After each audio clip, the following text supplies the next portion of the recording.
श्री चैतन्य पंचसती उत्सव फाल्गुन पूर्णिमा संवत 2042 को श्री चैतन्य महाप्रभु का 500वां जन्मदिन न केवल भारतवर्ष में अपितु संपूर्ण विश्व में चैतन्य पंचदशी महोत्सव के नाम से मनाया गया।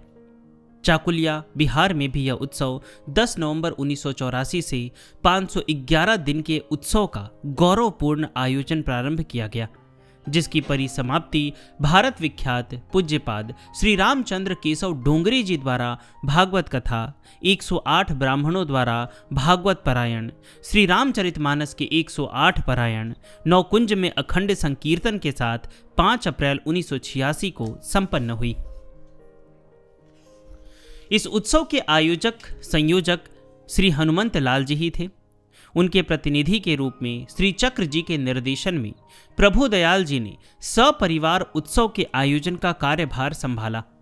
इस उत्सव के लिए चक्र जी मथुरा से उत्कल एक्सप्रेस ट्रेन से चलकर 11 मार्च को रात्रि 11 बजे चाकुलिया उत्सव में पहुंच गए। प्रभु दयाल जी ने इन्हें अपने मील के नवनिर्मित भवन में ठहराया, जहां उनके आराध्य श्री हनुमान जी का मंदिर था तथा जिसके विशाल मैदान में उत्सव के लिए पंडाल सजाया जा रहा था। प्रातः व्यवस्था की पूरी जानकारी ली। ज्ञात हुआ कि श्री राम कुमार दास जी रामायणी अयोध्या से पधारे हुए हैं और इस समय वे अस्वस्थ भी थे। अतः श्री चक्र जी उन्हें 12 मार्च को ही अपने कक्ष में ले आए, जिससे समय समय पर उन्हें औषधि दी जा सके, ठीक परिचर्या हो सके। उत्सव के कार्यक्रम बड़े ही भव्य थे। 10 नवंबर 1984 से प्रारंभ कार्यक्रम। पहला, उत्सव स्थल में श्री चैतन्य महाप्रभु के षटभुज विग्रह के अतिरिक्त श्री बलदेव जी, श्री सुभद्रा जी एवं श्री जगन्नाथ जी के विग्रह स्थापित किए गए।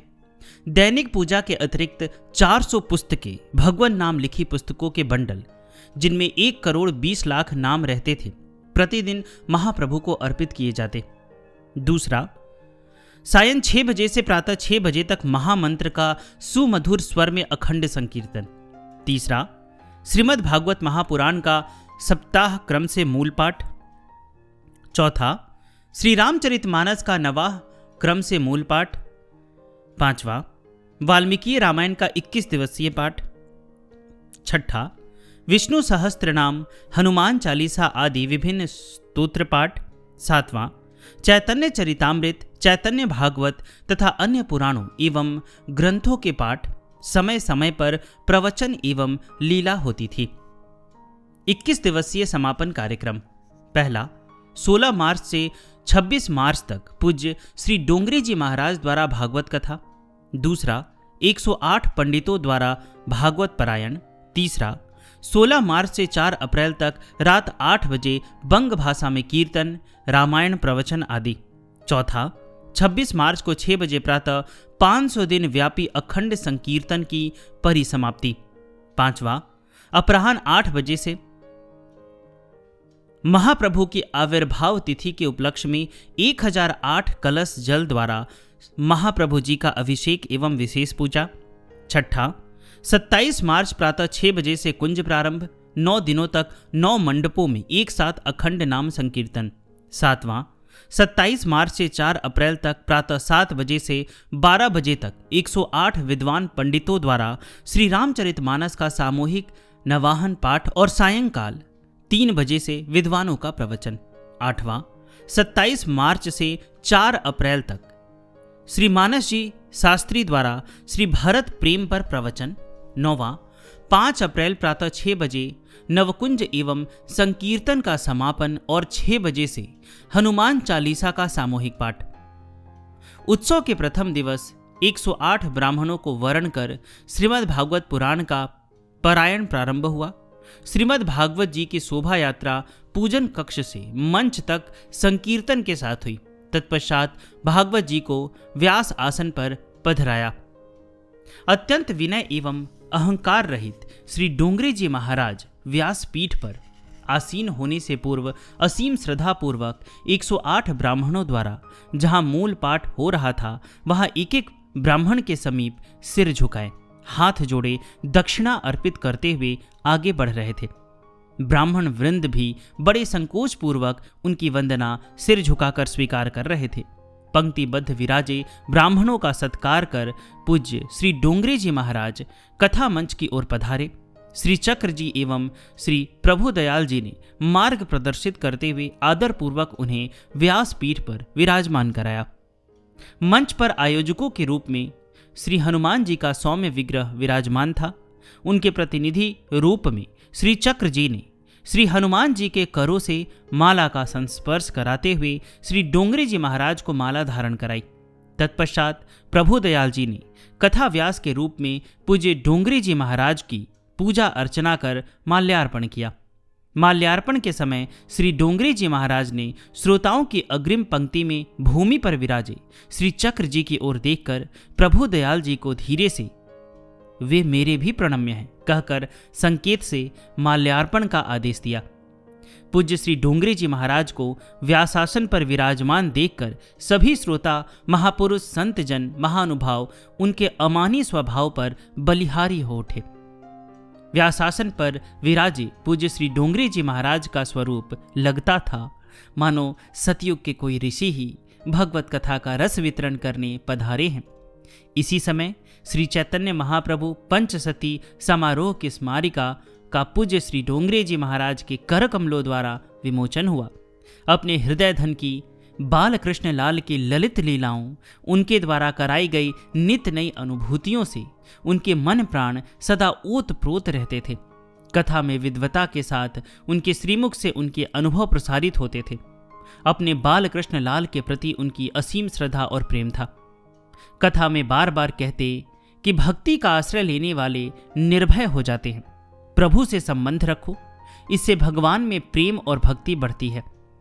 उन्हें पिता, पुत्र, भाई, पति, स्वामी, सखा जो चाहो सो मान लो, संबंध से स्मरण बढ़ेगा।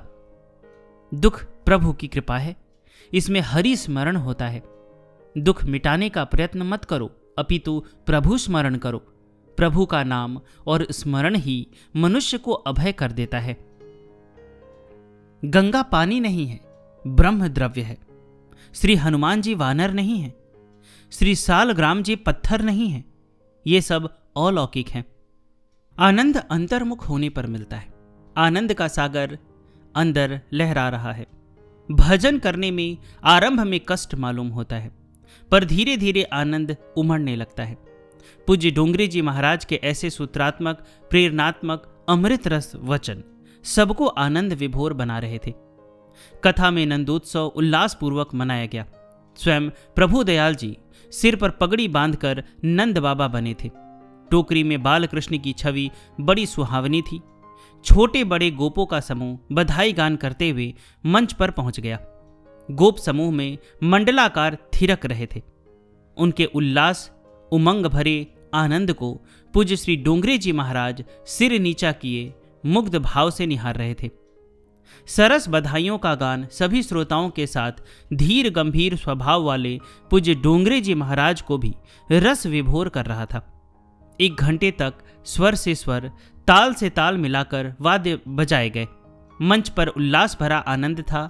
सभी श्रोता संकीर्तन और आनंदमय रस प्रवाह में बहे जा रहे थे। आज प्रभुदयाल जी के हृदय में जो उल्लास उमड़कर बह रहा था, उसे शब्दों में व्यक्त करना कठिन है। झूम झूम कर संकीर्तन करते हुए वे बीच बीच में पूज्य डोंगरे जी महाराज की ओर निहार लेते कि उन्हें यह सब अपने कार्य में व्यवधान तो नहीं लग रहा। जब उनके भावों को, मंद स्मिता को देख लेते तो उनका आनंद द्विगुणित हो जाता। तत्पश्चात कथा के समय का ध्यान रखते हुए सबने अपने भावों को संयत किया और नंदोत्सव का कार्य संपन्न करके श्री डोंगरे जी महाराज की चरण वंदना की। आरती करके कथा को विश्राम दिया और श्री डोंगरे जी महाराज को उनके कक्ष तक पहुंचाया। कथा आरंभ के 2 दिन पश्चात पूज्य श्री डोंगरे जी महाराज ज्वरग्रस्त हो गए। उनका त्रिकाल स्नान संध्या का नियम अटल था। समाचार पाकर श्री चक्र जी उनके कक्ष में उन्हें देखने आए।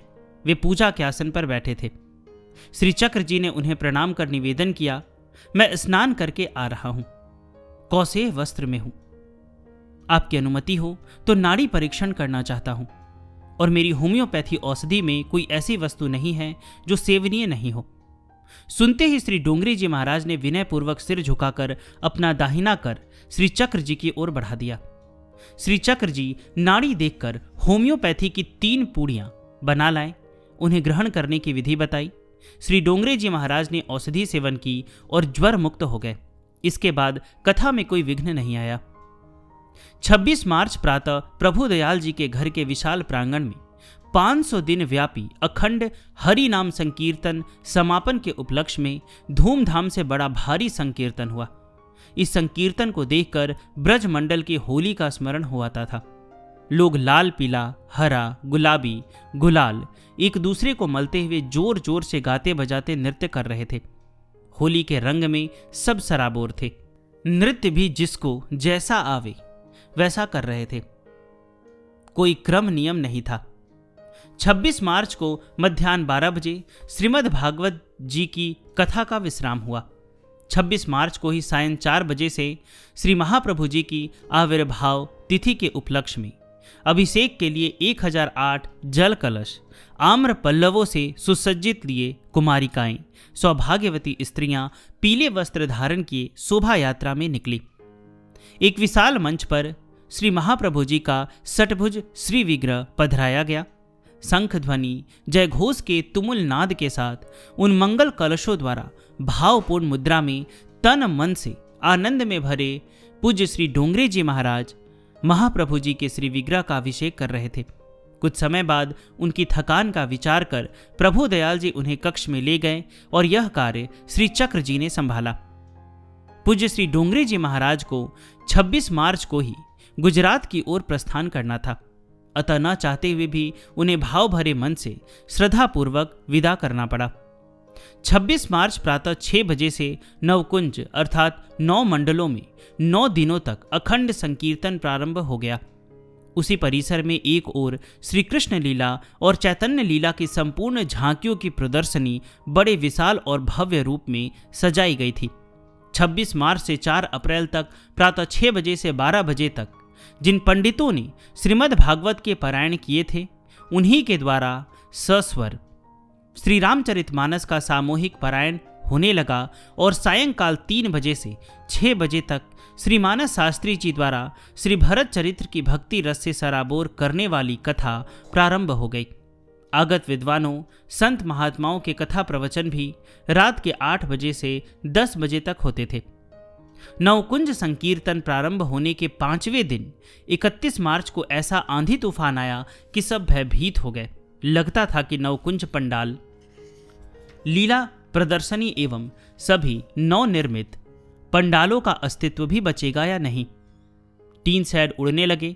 नवकुंजों में संकीर्तन कारकों का खड़ा रहना कठिन लग रहा था।